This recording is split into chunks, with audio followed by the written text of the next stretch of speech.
Good afternoon. I'm Robin Grace, and it has been a joy to support Maria over the past year as she set out to write her original play, Endless Beach Days. It takes a great amount of courage, as most of you know, to create a work of art and share it with others. It takes a tremendous amount of courage and a true creative spirit to then invite others to participate in that creative process. And that's exactly what Maria has done over the past year as she's navigated what it's like to be inside of new play development. I also want to recognize and celebrate 2 additional teachers who supported Maria along this journey, Melina Pennycook and Adam Soto. The 3 of us are endlessly proud of you. And we know that this is only the beginning for Maria as a playwright and only the beginning for this play, Endless Beach Days. Here's Maria Hernandez.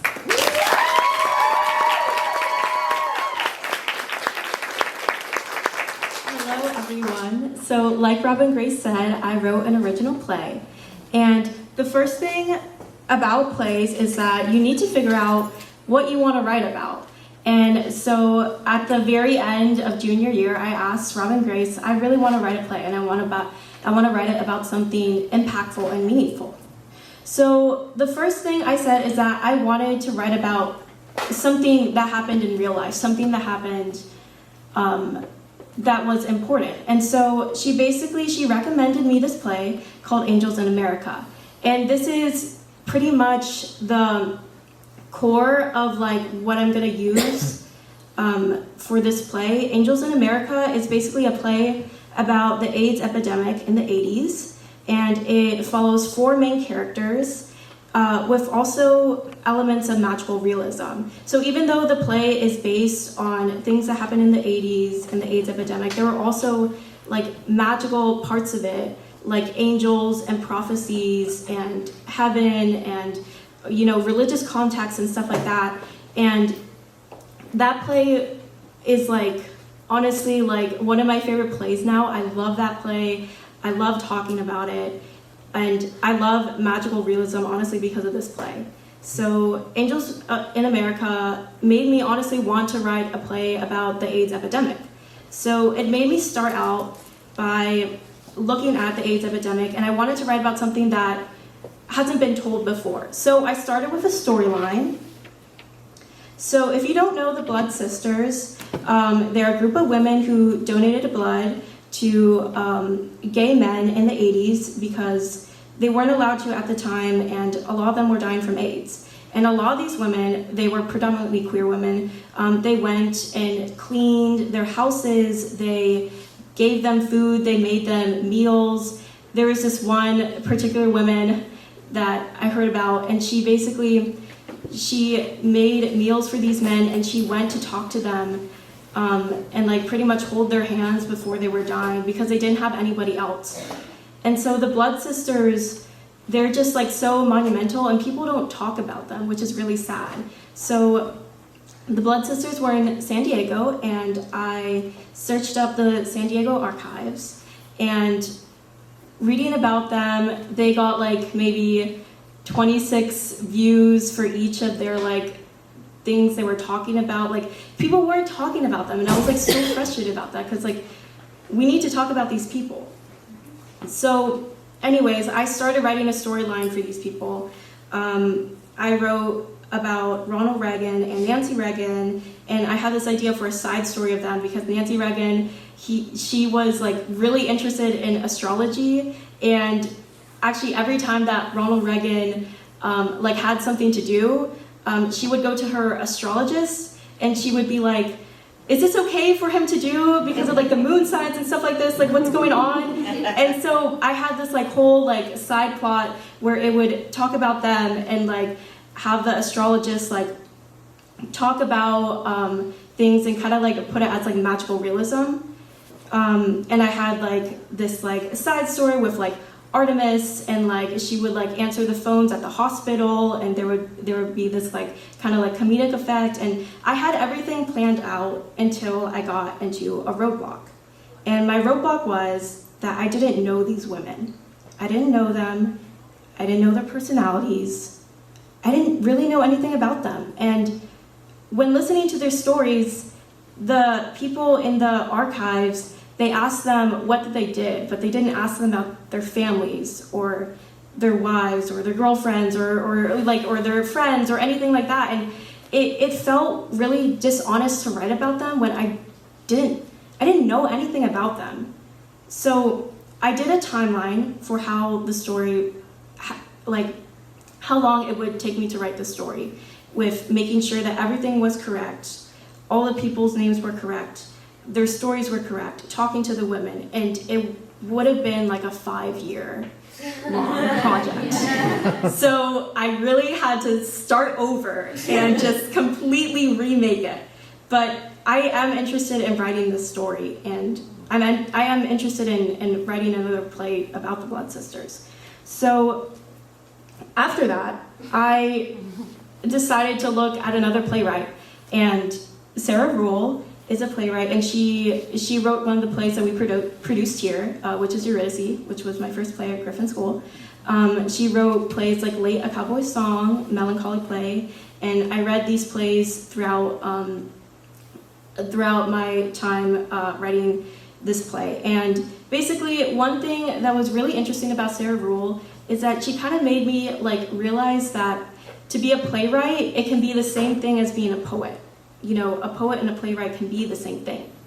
And so she really helped me kind of mix my poetry into my playwriting work. So I looked at, because I had like lots of poems that I wrote before, and it really helped me like kind of blend the ideas of what it is Endless Beach Days, and that is the play that I did make. And Endless Beach Days is about the Greek tragedy of Icarus. And I looked at Eurydice and I kind of figured out how she did it. And the main thing about Eurydice is that she made a twist to the story. She made something that was different from the Greek play, or from the Greek story. And one thing about Icarus and the storyline is that Icarus, it's this idea that this guy was too ambitious, that he was too greedy, he thought he could do too much. And I think that's such a simplistic way of looking at people's failures. I think a lot of people, they work super, super hard for what they do, and then they end up realizing they're doing too much, and then they crash or burn down or whatever. But I feel like the story was kind of a simplistic way of viewing like failure or ambition. And so I thought, what could be a way to switch the story around? And I thought maybe he could have a relationship with the sun. And the sun Greek god is Apollo, and he is the god of the sun. And I thought, what if they had a relationship or something, and he needed to talk to him at the end? And so that's where I kind of put the timeline. And then I thought, well, how am I gonna blend everything else in with the feathers and the wax and the making of it and stuff? And I had to think, it was really honestly a conversation with a friend where everything just kind of clicked together. It was birds they have wings. So I had this idea that Apollo would send letters to Icarus, and he would send these letters with feathers. But then I thought, birds, that's too simplistic. There has to be more. And so over the summer, I was with my aunt in Seattle, and she's a flight attendant. And flight attendants are kind of overlooked because they have one of the hardest jobs, I feel like. And so I created this chorus of birds/flight attendants, and they were the ones that were sending Icarus the letters, and they were the ones communicating. And so one thing about Greek choruses is that usually they're very simplistic. There's usually, unfortunately, they don't get a lot of characterization. And one thing I really wanted to do for this course is that I wanted each one of them to be remembered for who they were. So now I go into my writing process. And my writing process was honestly the most challenging part of it because I had so many ideas, but it was hard to really start writing, just to really, really start.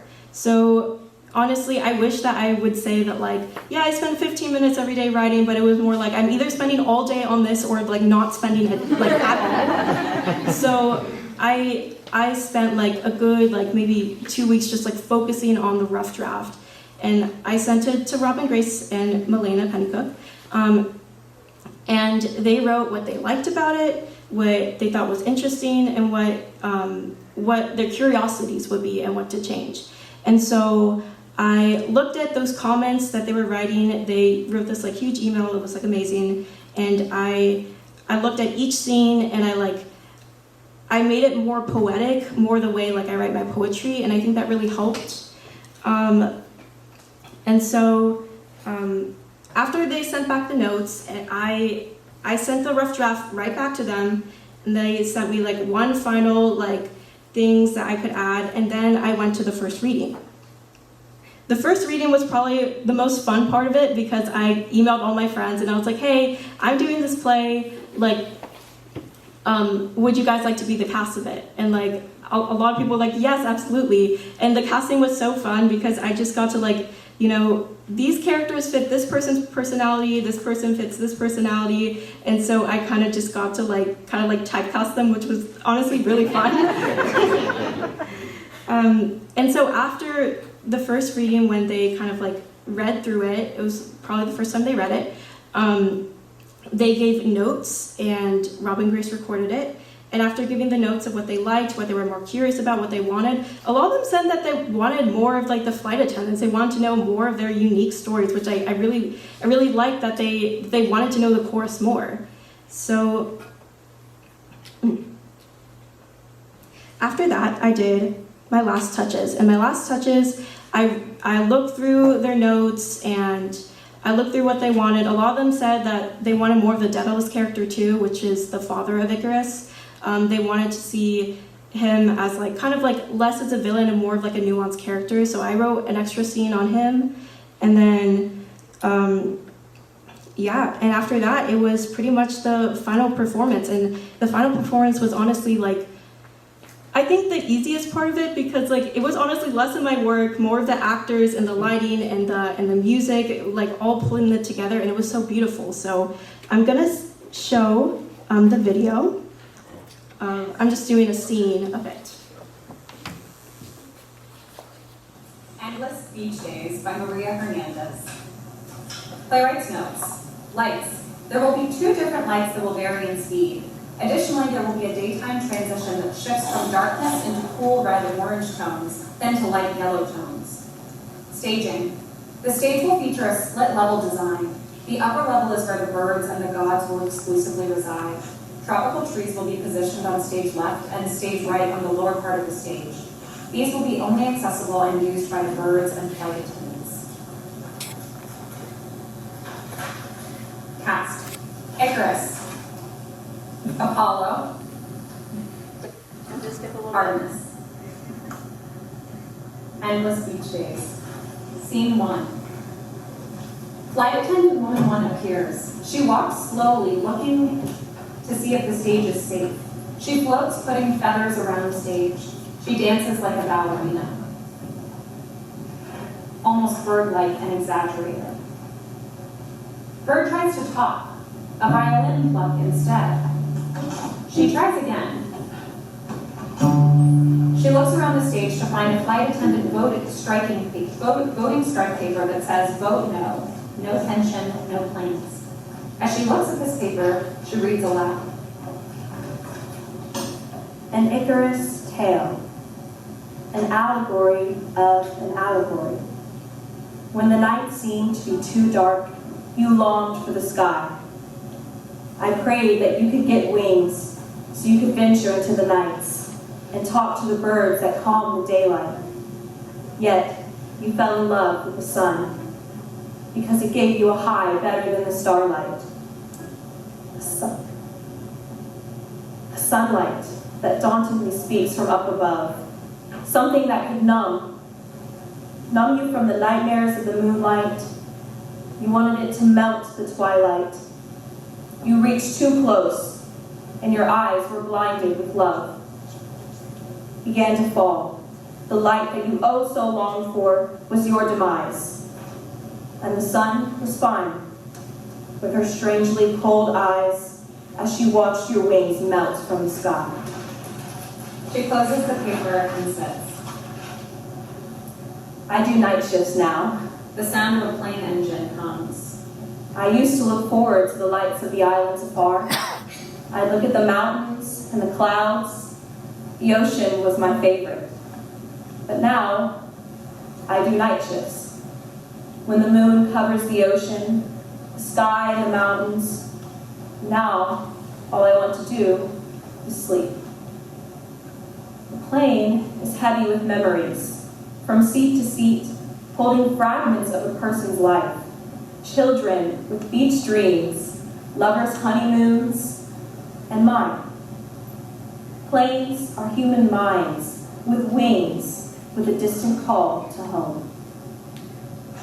The other night, I saw something magical, something so out of this world that I forgot that it was night. The lights were not dim. Stars disappeared, and it was daytime for just a second. I saw something fall. I looked as fast as I could out the nearest window and saw a ballerina.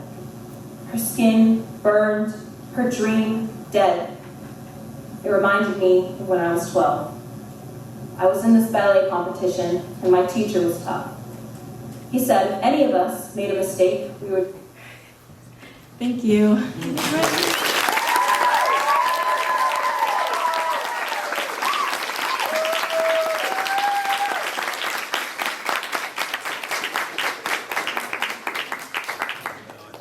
Okay, I'm sorry, we don't have time for questions, but thank you for all for coming.